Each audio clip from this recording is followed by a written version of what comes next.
വന്നപ്പോ തന്നെ ഞാൻ ആലോചിക്കുന്നത് നിങ്ങൾ തമ്മിൽ അങ്ങോട്ടും ഇങ്ങോട്ടും സംസാരിച്ചാൽ തന്നെ അങ്ങോട്ടും ഇങ്ങോട്ടും ട്രോളുകളാണല്ലോ. എന്താ പറയാ, പബ്ലിക്കിന് ട്രോൾ ചെയ്യാൻ അവസരം കൊടുക്കില്ല, ഞങ്ങൾ തന്നെ മാക്സിമം. ആദ്യം തന്നെ തുടങ്ങിയത് മറ്റേ ഫോണിന്റെ കഥ പറഞ്ഞിട്ടാണല്ലോ. അതെനിക്ക് എപ്പോഴും കിട്ടണ പറയാ. എത്ര ഫോണാ ചേച്ചി? ചേച്ചിക്ക് ഒരു ഫോണ് ചീത്തയായാല് പിന്നെ വേറെ ഫോൺ അത് കൊടുക്കില്ല, അവിടെ തന്നെ ഉണ്ടാവും.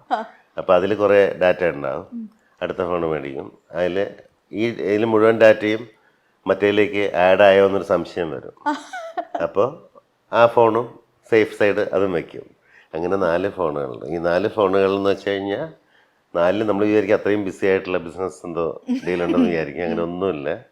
ഈ 4 ഫോണുകൾ എന്താ വെച്ചാൽ, ഒരു ഫോണ് മിസ്സാകുമ്പോൾ അടുത്ത ഫോണിൽ വിളിക്കുക, ആ ഫോൺ മിസ്സാകുമ്പോൾ അടുത്ത ഫോണിലേക്ക്. ഈ 4 ഫോണും ഇതായിട്ട് പോലും എന്നോട് പറയാം എൻ്റെ ഫോണിലേക്ക് ഒന്ന് വിളിക്കാം. ശരിക്കും ചേച്ചി കളി കേൾക്കുക, 4 ഫോണിന് 4ൻ്റെതായിട്ടുള്ള യൂസ് ഇല്ലേ? പിന്നെ എനിക്ക് ഡാൻസിന്റെ ഒരുപാട് ആവശ്യങ്ങൾക്ക് സ്റ്റോറേജ് ഫുള്ളാവും. അപ്പോൾ അങ്ങനെയാണ് ക്ലാസ്സിലേക്ക് ഒരു ഫോണ്, പിന്നെ എൻ്റെ പേഴ്സണൽ യൂസിന് ഒരു ഫോണ്, പിന്നെ എനിക്കൊരു ഫോണ്. അല്ല അങ്ങനെ വന്നാണ് പോയത്. അപ്പോൾ മെയിനായിട്ട് ഡാൻസിന്റെ പർപ്പസിനാണ്. ഒന്നും ഉണ്ടാവില്ല, എവിടെയെങ്കിലും വെച്ചിട്ട് പോകാന്നേ ഉള്ളൂ. ഇതൊക്കെ എവിടെയെങ്കിലും വെച്ച് മറന്നു പോയിട്ട് വരാറുണ്ടോ? അല്ല, ഫോൺ മറക്കല്ല.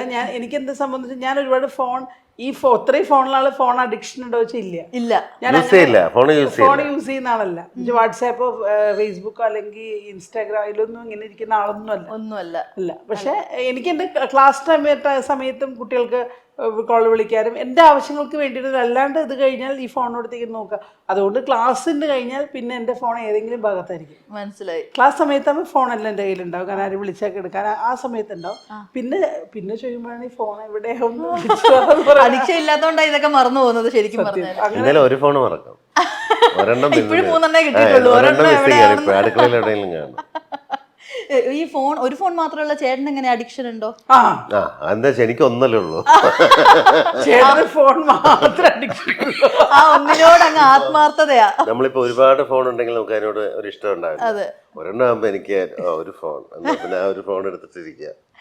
ചേച്ചി, ഏറ്റവും കൂടുതൽ വൈഫുമാര് ഇങ്ങനെ കംപ്ലൈന്റ് ചെയ്തത് അവരുടെ ഹസ്ബൻഡ് ബാത്റൂമിൽ ഫോൺ കൊണ്ടുപോയി മണിക്കൂറുകളോളം ഇരിക്കുന്നതാ. ഇത് എവിടെ ഏറ്റവും കൂടുതൽ സ്പെൻഡ് ചെയ്യുന്നത് ഈ ഫോണും കൊണ്ട്? ബാത്റൂമിലില്ല. ബാക്കി എല്ലായിടത്തും ബാത്റൂമിലില്ല, റെസ്റ്റ് ഉള്ളൂ. അല്ല അങ്ങനെയല്ല കേട്ടോ. എന്ന് വെച്ചാൽ കൂടുതലും ഈ പറയുന്ന എൻഗേജ്ഡ് ആയിരിക്കുന്ന സമയങ്ങളില്ല, നമ്മളിങ്ങനെ ഒറ്റയ്ക്ക് ഇരിക്കുന്ന സമയത്ത് ഒന്ന് ടി വി കാണുമ്പോഴോ അല്ലെങ്കിൽ ടി വി കാണാറില്ല, വെറുതെ ഡയലോഗ് ഇടുക. ടി വി ഒന്നും കാണില്ല. ഈ ഷാട്ട് ടി വി കാണുമ്പോഴല്ലോ നമ്മളോട് വർത്താനം പറഞ്ഞിരിക്കുക. ആ സമയത്ത് ഇതൊന്ന് കാണുക പറഞ്ഞിട്ട് ഇങ്ങനെ പറയൂട്ടോ. എന്നിട്ട് ആ കാര്യം ഇപ്പൊ നമ്മൾ ഷാട്ടം പറഞ്ഞ സാധനം കാണുമ്പോ അതിന്റെ ഇടയിൽ കൂടി നമ്മളോട് വർത്താനം പറഞ്ഞു. എൻഗേജ്ഡ് ആയിരിക്കണം. അല്ലാത്ത സമയത്ത് ബോറടിയാ. ആകെയുള്ള ഇപ്പൊ ഫോണല്ലോ, അപ്പൊ നമ്മള് ഫോണിലൂടെ. അതെ, ശരിക്കും പറഞ്ഞാൽ നല്ലതല്ലേ. പലർക്കും കംപ്ലൈന്റ് വീട്ടിൽ ഹസ്ബൻഡ് മിണ്ടുന്നില്ലെന്നൊക്കെ ആയിരിക്കും. ഇത് സംസാരിച്ചോണ്ടിരിക്കല്ലേ. പക്ഷെ ഈ ഫോണ് നോക്കുക, റീൽസ് കാണാണ്. ഇത് നോക്കുമ്പോ വിളിച്ച എന്ത് പറഞ്ഞാലും കേക്കില്ല. അതങ്ങനെ തന്നെയാണ്. ഇൻവോൾവ്മെന്റ് വേണ്ടേ ആ ഫോണില്? അല്ല, റീൽസ് ഒക്കെ അതിനകത്ത് നല്ല ചിലപ്പോൾ നല്ല മാറ്റർ ആണെങ്കിലും. അതെ, ഏത് ടൈപ്പ് റീൽസ് ഏറ്റവും ഇഷ്ടം? ഞാൻ ഹ്യൂമറിലായിരിക്കും. ഫുൾ ഹ്യൂമറിൽ കണ്ടിട്ട് അപ്പൊ തന്നെ നമ്മളെ വിളിച്ച് കാണിക്കുകയും ചെയ്യും. അപ്പൊ നമ്മള് ചിലപ്പോ നല്ല തിരക്കിലാണ്, ഞാൻ ഒന്ന് ഇങ്ങോട്ട് കൊണ്ടുവന്ന് കാണിച്ചുകൂടി, ഒന്ന് നോക്ക് അങ്ങനെ വിളിക്കും. ഇത് കാണുമ്പോ പിന്നെ കുറെ സേവ് ചെയ്ത് വെക്കും. മക്കൾക്ക് ചെയ്യാനുള്ള പോലത്തെ റീൽസ് ഒക്കെ സേവ് ചെയ്ത് വെക്കും. ഇതന്നെ ഫോൺ. നമ്മൾക്ക് ഏറ്റവും മിസ്സായിക്കൊണ്ടിരിക്കുന്നത് നല്ല ഹ്യൂമറാണ്. ബാക്കിയെല്ലാം അവൈലബിളാണ്, പുതിയ അഡ്വാൻസ്ഡ് ആയിട്ട് എല്ലാം കിട്ടും. പക്ഷെ ഒരു നല്ല തമാശ കേട്ട് ചിരിക്കാൻ പറ്റുന്നുണ്ടെങ്കിൽ അതാണ് ലൈഫിൽ ഇന്ന് ഏറ്റവും നമുക്ക് ഇല്ലാത്ത സാധ്യതയില്ലാത്ത നല്ല കണ്ടന്റ് ക്രിയേറ്റേഴ്സ് ഉണ്ടല്ലേ ഇപ്പോ? ഒരുപാടുണ്ട്. നമ്മൾ നാച്ചുറൽ ആയിട്ടുള്ള കോമഡികൾ വരുന്നത്. ചില വീട്ടമ്മമാരൊക്കെ നമ്മൾ ചിന്തിക്കാത്ത രീതിയിലായിരിക്കും പ്രസന്റ് ചെയ്യുക. അപ്പൊ നമ്മൾ ചിലപ്പോ നമുക്ക് ഭയങ്കര ഇഷ്ടം തോന്നും. നമ്മൾ കുറച്ച് സമയത്ത് അപ്പൊ എപ്പോഴും പറയും, ഇപ്പൊ വൈകുന്നേരങ്ങളിൽ ടി വി കാണുമ്പോൾ അപ്പോൾ വൈഫ് പറയും വിഷമമുള്ളതും ദുരന്തങ്ങളും ഒന്നും ന്യൂസ് ഇടണ്ടെന്ന് പറയും. ന്യൂസ് ഇടണ്ടെന്നാണ് ആദ്യത്തെ റിക്വസ്റ്റ്. അപ്പം നമുക്കെന്ന് വെച്ചാൽ ഓക്കെ, നമുക്ക് ന്യൂസ് കാണണ്ടേ, എന്തൊക്കെ കാര്യങ്ങളെന്ന് അറിയാം. പക്ഷെ പുള്ളിക്കാരത്ത് പറയും രാത്രി ഇത് ഇടരുത്, ഇട്ട് കഴിഞ്ഞ് നമ്മൾ പിന്നെ ഇങ്ങനത്തെ ന്യൂസ് ഒക്കെ രാത്രി കണ്ടു കഴിഞ്ഞാൽ പിന്നെ ഉറങ്ങാൻ പറ്റും. അപ്പൊ രാത്രി എന്താ ചെയ്യണമെന്ന് വെച്ചാൽ ഇവര് എന്താ കുറെ കുക്കിങ്ങിന്റെ ഹിമാലയത്തിലോ കൊറിയയിലൊക്കെ ഉള്ള വില്ലേജ് കുക്കിംഗ് തമിഴ്നാട്ടിലല്ലാണ്ട് നമ്മുടെ ഹിമാലയത്തില് എന്ത് ബുദ്ധ എന്തോ അറിയില്ല, ഒന്നുമില്ല, എല്ലാം എണ്ണയില് ലാച്ചി ബുദ്ധ പണ്ട് ഒരു ഹിമാലയത്തിന്റെ താഴെ താമസിക്കുന്നതാന്ന് തോന്നുന്നു അവര്.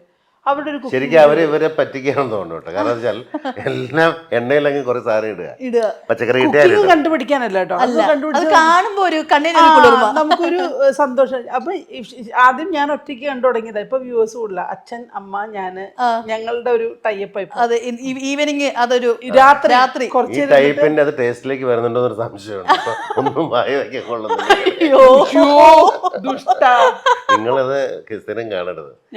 ഒരു എണ്ണ തിളപ്പിച്ചിട്ടേ എന്ത് കയ്യിൽ കിട്ടിയാലും ഇങ്ങനെ ഇടുന്നൊരു കുക്കിങ്, ഇങ്ങനെ കാട്ട് ഇതാണെന്ന് തോന്നുന്നു. ചേച്ചി അത് കണ്ട് എന്തെങ്കിലും പരീക്ഷിച്ചിട്ടുണ്ടോ? നമുക്ക് പരീക്ഷിക്കാൻ പറ്റില്ല, കാരണം അധികം വൈകാതെ വരുമോ? കണ്ടിട്ട് എന്താന്ന് മനസ്സിലായി.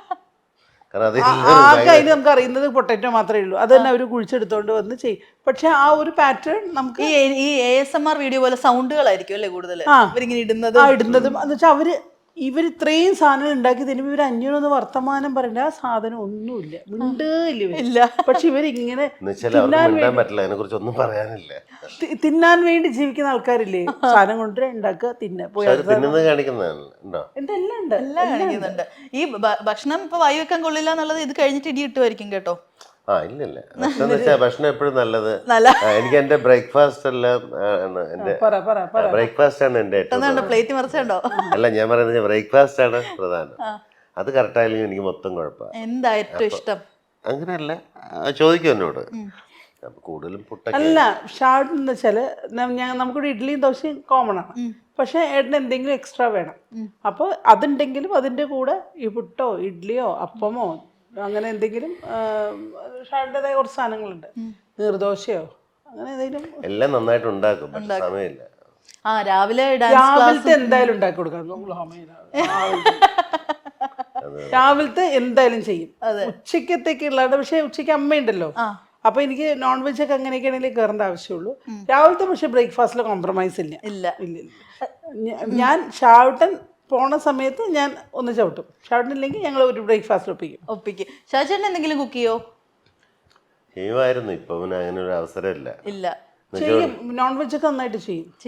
ഫിഷ് കറിയും ചിക്കൻ കറിയൊക്കെ വെക്കും. അതെ, അങ്ങനെയുള്ള ചില പരീക്ഷണങ്ങൾ കുറെ ആലോ വെച്ചിട്ട്. അതെന്താ അതിനൊരു അവസരം കിട്ടുന്നില്ല, അടുക്കള ഫ്രീ ആവണ്ട. റെഡി 2 ദിവസം ഇന്ന് ഉച്ചയോടുകൂടി ഞങ്ങൾ വെച്ചൊഴി. ഇവിടുത്തെ വേറൊരു വലിയൊരു കുക്കിന്റെ വീഡിയോ ഇപ്പൊ യൂട്യൂബില് ഇങ്ങനെ കറങ്ങുന്നുണ്ടല്ലോ. ആ കുക്ക് അവസ്ഥ കൊണ്ട് കുക്ക് ചെയ്ത് ജോലി കിട്ടി. അവള് ഒറ്റയ്ക്ക് താമസിക്കുന്നതുകൊണ്ട്. അല്ല, PG-യില് അവള് ഒരു PG-യില് താമസിക്കുന്നത്. അപ്പൊ അവള് എന്നോട് പറഞ്ഞു, ഞാൻ ഇവിടുന്ന് പോകുമ്പോ ഫുള്ള് സാലഡ്സും അങ്ങനെയൊക്കെ മാത്രമേ കഴിക്കുള്ളൂ എന്ന് പറഞ്ഞിട്ട്. ഇവളുടെ വിചാരം ഈ സാലഡ്സ് വാങ്ങി കഴിക്കാന്നുള്ള പ്ലാനിലാണ് ഇവിടെ പുറപ്പെട്ടത്. അവിടെ ചെന്നപ്പോ സാലഡിന് നല്ല വില. അങ്ങനെ അവൾ സ്വന്തമായിട്ട് കുക്ക് ചെയ്യാൻ തുടങ്ങി. പയറുകറിയും എന്തൊക്കെയോ വെക്കുന്നുണ്ട്. ഓരോന്നും പറയാം, അച്ഛാ ആപ്പിളിനൊക്കെ എന്താ വില, അതുപോലെ ഈ പറയുന്ന രീതിയിൽ അയ്യോ മറ്റേ ഉരുളക്കിഴങ്ങൊന്നും സഹിക്കാൻ 1 കിലോയ്ക്ക്. ഞാൻ പറഞ്ഞു ഇതൊക്കെ ഇവിടെ നിന്ന് വാരിക്കോരി തിന്നിട്ടും കളഞ്ഞിട്ടും ഒക്കെ ചെയ്യും. ഒരു ദിവസം രാവിലെ അമ്മയ്ക്ക് അറിയോ ഒരു കാര്യം അറിയോ, അമ്മ ഇന്ന് ഫോൺ എടുക്കാത്ത. ഞാൻ പറഞ്ഞു എന്താ കാര്യം? വെളിച്ചെണ്ണയ്ക്ക് എന്താ വില അമ്മ? അത് ശരി, കുട്ടികൾ എപ്പോഴും സ്വന്തമായിട്ട് ചെയ്തു തുടങ്ങുമ്പോഴേ അവർക്ക് അറിയുള്ളൂ. അവര് നമ്മുടെ ഇടയിൽ ജീവിക്കുന്ന സമയത്ത് അവർക്ക് എന്താണ് ഇതിന്റെ വാല്യൂ. പഠിച്ചോണ്ടിരിക്കുക ഞാൻ. ഇപ്പൊ അവള് എന്ന് വെച്ചാൽ ശരിക്കും പറഞ്ഞ അവള് ഇവിടുന്ന് അത്യാവശ്യം ഇത് എന്താണ് അവളുടെ ബർത്ത്ഡേക്ക് എന്താ ഗിഫ്റ്റ് വേണ്ടത് ചോദിച്ചപ്പോഴേ 1 ലിറ്റർ വെളിച്ചെണ്ണ വെളിച്ചെണ്ണ കൊടുത്തുവിട്ടാ മതി. അയ്യോടാ.